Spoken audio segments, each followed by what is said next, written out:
Time से मैं तो इससे 1 किलो मक्खन ले रहा था, ये तो हर रोज मुझे कम दे रहा है। तो उसने उस किसान के खिलाफ कोर्ट में केस कर दिया। जज ने वो दोनों बुला लिए। तो किसान था, उसको बोला बता भी इसको मक्खन कम क्यों दे रहा था, वो बाट कहाँ है जिससे तू वेट करता था, वो लेके आओ।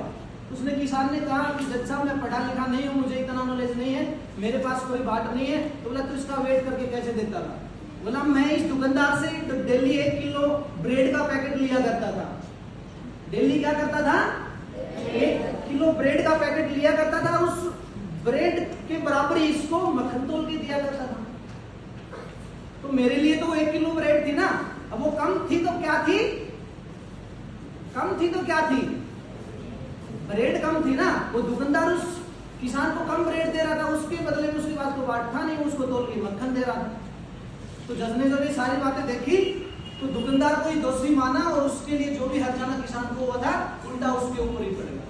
तो इसलिए कहावत है हम जिंदगी में जिसको जो दे रहे हो, दुकानदार उस किसान को कम दे रहा था तो उसको मक्खन कम मिल रहा था, उसको ब्रेड कम दे रहा था तो उसको मक्खन कम मिल रहा था। तो वही तुम्हारे साथ है, जिसके साथ तुम अच्छा व्यवहार करोगे तो तुम्हें अच्छा मिलेगा, अगर गलत व्यवहार करोगे तो तुम्हें गलत मिलेगा। तुम किसी को गाली दोगे तो वो भी आगे से गाली देगा, तुम उसको प्यार से बोलोगे तो तुम भी प्यार से, बदला भी प्यार से बोलेगा।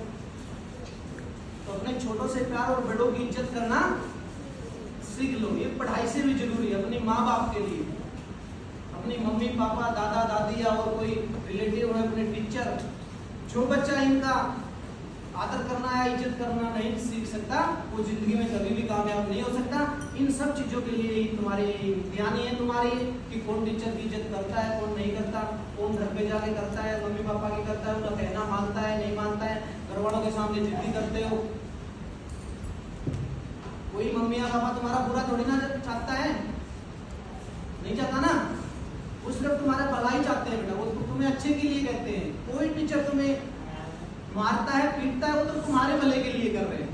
टीचर को क्या बेनिफिट मिल रहा है? कोई फायदा होता है उसको? कुछ पैसे मिलते हैं पिटाई करने के? नहीं मिलते ना।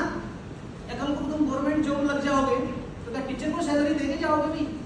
तुम्हारे पापा लगे हुए होंगे काफी बच्चों के, तो वो जहाँ पढ़ते थे वहां सैलरी देके आते हैं क्या? नहीं देके आते ना। तो कल को तुम भी पढ़ लिख के जब नौकरी लग जाओगे तो टीचर को कोई सैलरी नहीं देने आएगा। वो सिर्फ अब जो चाह रहे हैं टीचर गुरु होता है, वो जो गुरु का सम्मान नहीं करता वो जिंदगी में कभी भी आगे नहीं बढ़ सकता। ठीक है भाई।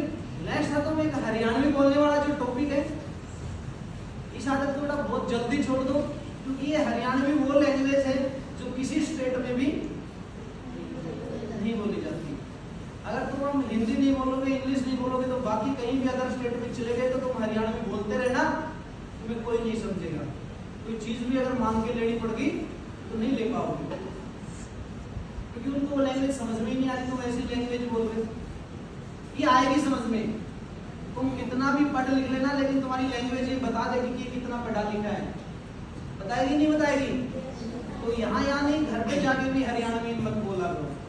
इसको बिल्कुल धीरे धीरे बिल्कुल छोड़ दो इसको, और कोशिश करो कि तुम इंग्लिश बोलो, क्योंकि हिंदी भी ऐसे स्टेट काफी है जिसमें हिंदी भी नहीं समझी जाएगी। और कल को तुम अच्छे पढ़ लिख के और ऐसे स्टेट में तुम्हारी पोस्टिंग आ गया, ऐसे स्टेट में तुम्हारे सेट होना पड़ गया जहाँ पे ना हिंदी बोली जाती है ना हरियाणवी बोली जाती है, सिर्फ इंग्लिश में बात, तो क्या फायदा हुआ तुम्हारा पढ़ने का? 20 साल तुमने पढ़ाई के ऊपर मेहनत की नहीं की भाई? 20 साल तक तुम पढ़े, लेकिन इंग्लिश नहीं सीखी, बोलना नहीं सीखा,